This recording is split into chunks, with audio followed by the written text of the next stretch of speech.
ఒక్కసారి అమెరికా చదువుకోవడానికి వెళ్తే జాబ్ తెచ్చుకుని అక్కడే సెటిల్ అయిపోవచ్చని కలలు కనే వారికి ట్రంప్ షాకులపైన షాకులు ఇస్తున్నారు. ప్రతి ఏటా ఇతర దేశాల నుంచి అమెరికాకు లక్షల సంఖ్యలో విద్యార్థులు, టూరిస్టులు, విదేశీ ఉద్యోగులు వస్తుంటారు. అయితే ఇప్పుడు ట్రంప్ తీసుకుంటున్న నిర్ణయాలతో అమెరికా వచ్చే వారి సంఖ్య భారీగా తగ్గిపోతోంది. ట్రంప్ రెండోసారి అమెరికా అధ్యక్షుడిగా బాధ్యతలు చేపట్టినప్పటి నుంచి వీసాలు, గ్రీన్ కార్డ్, ఇమిగ్రేషన్ విధానాల్లో భారీ మార్పులు తీసుకువచ్చారు. తాజాగా ట్రంప్ సర్కార్ 30 దేశాల పౌరులపై నిషేధం విధించేందుకు సిద్ధమవుతుందన్నారు. గత నెలలో వైట్ హౌస్ సమీపంలో నేషనల్ గార్డ్స్పై ఆఫ్ఘనిస్తాన్కు చెందిన ఓ యువకుడు కాల్పులు జరపడంతో ట్రంప్ సీరియస్గా ఉన్నారు. దేశ భద్రతకు విఘాతం కలుగుతుందనే ఉద్దేశంతో ట్రంప్ 19 దేశాల పౌరులపై నిషేధాన్ని విధించారు. ఆ దేశాలకు చెందిన పౌరులకు అన్ని రకాల వీసాలను నిలిపివేశారు. అంతేకాక పౌరసత్వం, గ్రీన్ కార్డు దరఖాస్తులకు వారిని అనర్హులుగా పేర్కొన్నారు.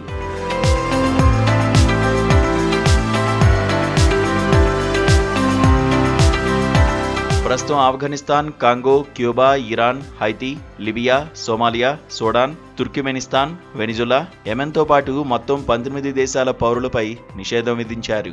అంతేకాక ఆయా దేశాలకు తమ పౌరులు వెళ్లకూడదంటూ ట్రంప్ ప్రభుత్వం ట్రావెల్ అలర్ట్ కూడా జారీ చేసింది. ఈ నిర్ణయాన్ని అమలు చేయడానికి అమెరికా పౌరసత్వ, ఇమిగ్రేషన్ సర్వీసెస్ విభాగం భారీ కసరత్తే చేస్తోంది. ఈ నిర్ణయం కేవలం కొత్త ప్రవేశాలను అడ్డుకోవడమే కాకుండా ఇప్పటికే అమెరికాలో ఉన్న వలసదారులను కూడా ప్రభావితం చేయనుంది.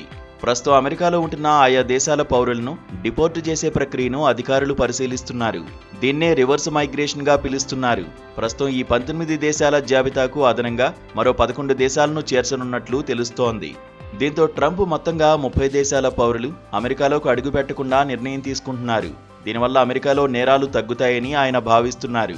ట్రంప్ ప్రభుత్వం ఈ నిషేధాన్ని జాతీయ భద్రతకు సంబంధించిన అంశంగా పరిగణిస్తోంది. నిషేధ జాబితాలో ఉన్న దేశాల పౌరులకు పౌరసత్వం, గ్రీన్ కార్డు కూడా ఇవ్వబోమని స్పష్టం చేశారు.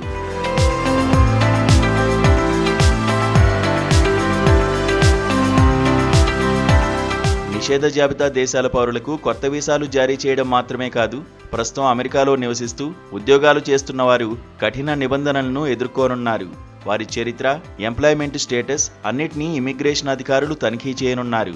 అమెరికాలో వీసా నిబంధనలను ఉల్లంఘిస్తే క్షమించే అవకాశమే ఉండదని ట్రంప్ ప్రభుత్వం స్పష్టం చేస్తోంది.